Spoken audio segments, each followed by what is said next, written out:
ጅቡቲ ላይ አዲስ ወደብ ልትገነባ ነው። ሰላም የኢትዮ ፎከስ ቤተሰቦች፣ እነሆ የዕለቱን መረጃ ይዘንላችሁ ቀርበናል። አብራችሁን ቆዩ። ለኢትዮጵያ ዓለም አቀፍ የንግድ መተላለፊያ በሆነችው ጅቡቲ ውስጥ ግብጽ ትልቅ የኢንቨስትመንት እንቅስቃሴ ልታደርግ መሆኑን አስታወቀች። ይህም ግብጽ አዲስ የወደብና የሎጂስቲክ መገልገያዎችን ለመገንባት በሚያስችላት የትብብር ስምምነት ላይ ለመድረስ ተቃርባለች።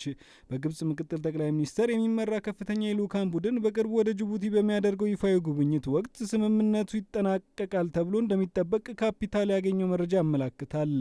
የትብብሩ መሰረት የተጣለው በህዳር 3 ቀን 2025 ዓ.ም በግብጽ ልዑካንና በጅቡቲ ወደቦች እና ነጻ ቀጠና ባለስልጣን ሊቀመንበር አቡበክር ኦማር ሃዲ መካከል በተደረገ ስብሰባ ነው።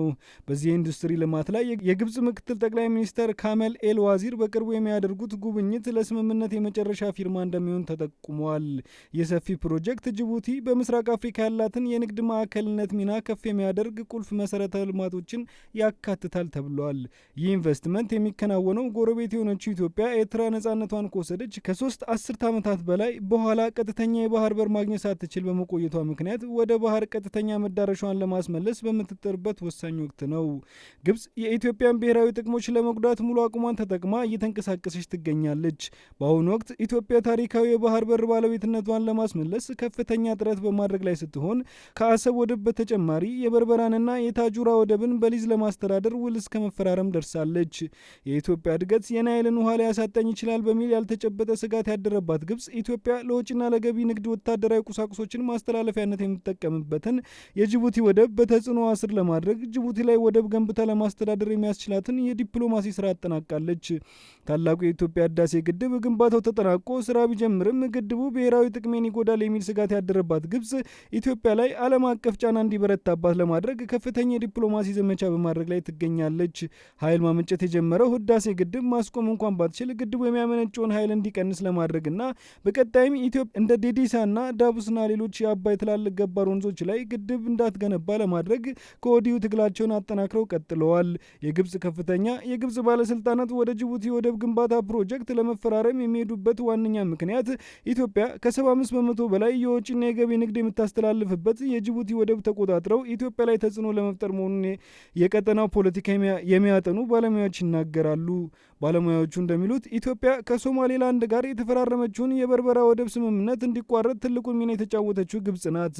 ታሪካዊ የባህር በሯ የሆነው አሰብን ለማስመለስ እንቅስቃሴ ማድረግ ስትጀምር የኤርትራና የቀይ ባህር ዘብ ሆና በመቅረብ ነገር እያጋጋለች የምትገኘውም ግብጽ ናት። ኢትዮጵያ መንቃት አለባት የሚሉ ባለሙያዎች ከዚህ በኋላ ኢትዮጵያ በየትኛውም ሴክተር የምታደርገው የልማትና የኢንቨስትመንት እንቅስቃሴ ሁሉ የግብጽ ተጽዕኖ ሊያርፍበት እንደሚችል ግምት ውስጥ ማስገባት ያስፈልጋል።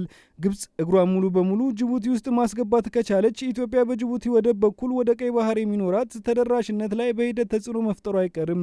ግብጽ የአረብ ሊግ መስራችና መሪ ስለሆነች ለጅቡቲ ከኢትዮጵያ ይልቅ ግብጽ ተሰሚነት ይኖራታል። ኢትዮጵያ ይህንን ውስብስብ የፖለቲካ ችግር ቀድማ መገኘት እንደሚኖርባት ባለሙያዎች ያሳስባሉ። ቅድሚያ የሚሰጠው የአሰብ ወደብ ጉዳይ ሲሆን አሰብን ኢትዮጵያ በዲፕሎማሲና በሰላማዊ ሰጥቶ መቀበል ድርድር ካልተሳካም በሌላ አማራጭ በእጇ ማስገባት ይኖርባታል። ከሶማሌላንድ ጋር የተፈረመውን የበርበራ ወደብ የሚዝ ስምምነት ገፍቶ ወደ ውጤት ማድረስ ያስፈልጋል። ምክንያቱም የጅቡቲ ነገር የሚያስተማምን አይደለም። ቀደም ባለው ታሪካችን ከ82 ዓመታት በፊት መጋቢት 22 ቀን 1928 ዓ.ም በኢትዮጵያ ኢጣሊያ ጦርነት ወቅት የኢትዮጵያ ንጉስ አጼ ኃይለ ሥላሴ ከኢጣሊያ ወራሪ ኃይል ጋር ማይጨው ላይ ጦርነት ለመቅጠም ሲያቅዱ አስቀድመው ዘመናዊ ጦር መሳሪያ በጅቡቲ ወደብ በኩል አስመጥተው ነበር። ጦር መሳሪያዎቹ ጅቡቲ ወደብ ሲደርስ ግን በወቅቱ የጅቡቲ ቅኝ ግዢ የነበረችው ፈረንሳይ የኢትዮጵያ በገንዘቧ የገዛችው ጦር መሳሪያ ከመፈብረክ እንዳይራገፍ ከለከለች።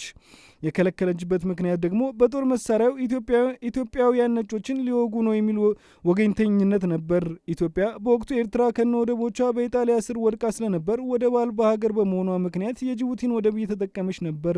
በዚህ ወሳኝ ጊዜ ላይ የጅቡቲ ገዢ የነበረችው ፈረንሳይ ስለ ካደቻት ኢትዮጵያ በቂ መሳሪያ ባለማግኘቷ ማይጨው ላይ ተሸንፋ ንጉሱም ለስደት ተዳረጉ። ኢትዮጵያ በወቅቱ የራሷ ወደብ ቢኖራትና ዘመናዊ መሳሪያ ማስገባት ችላ ቢሆን ኖሮ ማይጨው ላይ ላትሸነፍ ትችል ነበር። እንዲህ ያለው ሁኔታ መቼ ሊገጥመን እንደሚችል አይታወቅምና ኢትዮጵያ በባለቤትነት የምትቆጣጠረውና በተለይ የባህር ኃይል ቤዝ ልትገነባበት የምትችልበትን ወደብ ያስፈልጋታል።